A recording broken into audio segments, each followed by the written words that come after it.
Hey guys, what's up? Hey, I'm still working on it. Getting a little bit better, yeah. But tell you what, I think I need to learn some music theory, you know? Because, well, there's certain rules you need to follow to kind of make things look right. Of course, rules were meant to be broken, but it kind of helps give structure to your work and a process to make it to go from point A to B to create your masterpiece or your song, you know. But it does tie into painting too, because painting uses a technique, you know, or like color theory. You know, got to know how colors react to each other. Composition is real important. Perspective. There's all that kind of, you know, art stuff. But anyways, what I want to do is I want to walk you through some of my earlier stuff and bring you up to date to where I am now with my art and show you some of the materials or the tools I use to create it, okay? Starting way back in the 70s, I was into line art or sequential art, much like comic strips, comic books, stuff like, you know, teenager stuff, you know? So that's all I did was draw. Draw, draw, draw, draw. In my early 30s, I ran across this TV show called The Joy of Painting, and I'm sure you've seen it. The fuzzy-headed guy, Bob Ross, he's creating these amazing landscapes in 30 minutes. You know, I was freaking out on this technique he was using. So I picked up on it and started doing my own paintings, okay? And this is one that I've done. You know, a little snow scene using the 2-inch brush, the 1-inch brush, the fan brush, the palette knife, you know. And so I did a bunch of these, and they sold, you know, like 60 bucks, like what they call it, like a happy buck, you know. It wasn't fine art, but it was fun art, and it was just fun to do it, just, you know, and people liked it. I sold some, gave a lot away.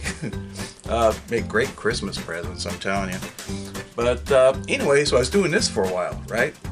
And then I decided, you know, I needed to go a little bit further with it.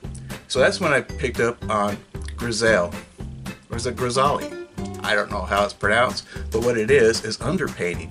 Doing a black and white underpainting and then glazing over it, you know, in layers. So I started doing some of that.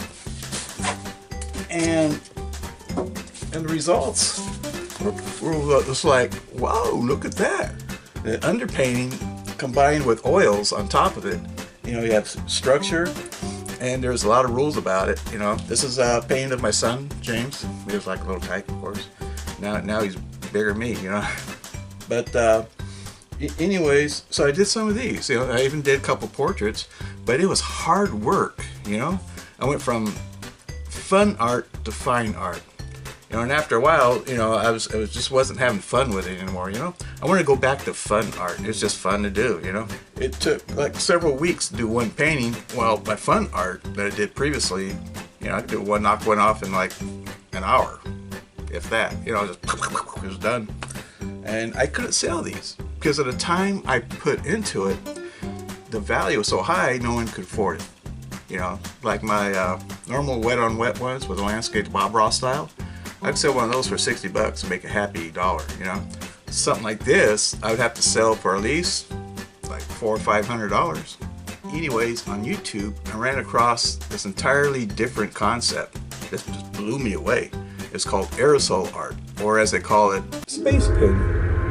And what that looks like, there's a sample of it, upside down, you know. And what it is aerosol art is using paint, this stuff here. You know, you can get at Walmart or Lowe's or, you know, just normal spray paint, solvent based, right? And this is what you can do, you know. And the greatest thing about it is creating texture. You know, if you want to see, it's kind of shiny. You know, it creates all kinds of great texture. You know, and this is on poster board, real cheap to get. But the bad part about it is you have to wear a mask, all right, because it's poisonous, and you have to do it outside because it stinks.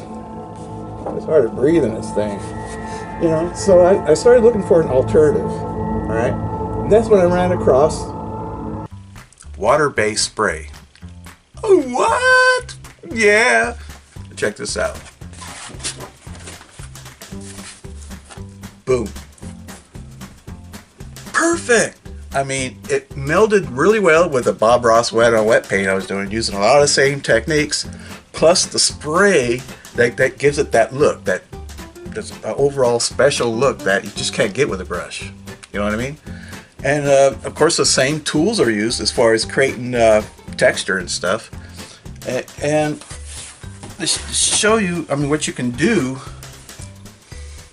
with this, I mean, it's hard to do that by hand, you know, to get that. You know, you have to do masking and stenciling, you know, along with spray. And this is the stuff I use right here. Yeah, here we go. I started out with Liquitex, right? It's water-based, right? You get it at Michael's or order it online. I did it both ways. But I put it down for a while and did some 3D printing for about 3 years, all right? And then when I came back to it, the can stopped working. I'm like, what? Can stop working? I mean, I guess they have a shelf life, okay? And so I started looking around for some more paint, and I was going to buy Liquitex again, but then I ran across this water-based, water-based spray from MTN. I guess Mountain, I don't know. I'll put a link somewhere on my website for it. So I started using that, and that's when I started my fluorescent project. So I got some fluorescent paints of that kind, of black and white, you know, for some underpainting, because that fluorescent's super transparent, so you need something underneath to give it structure. All right. I've ordered some more color paint, regular color opaque paint, to go underneath for my next projects. Instead of just a black and white, it'll give it a different look, and so that's coming up real soon. But the tools, as far as like the mountains and the trees and whatever structures you put in there and everything, well, you use the same tools as Bob Ross did. You know, I got the 1-inch brush. You know, it works really good for blending and even creating clouds, you know, happy little trees with it. Of course, the fan brush, you can do practically anything with this. I just love this brush. You can do a whole painting with it. It's cool. The script liner, yeah. Get the little, I mean, you use this. Gotta sign it. I made little twigs and stuff. All right.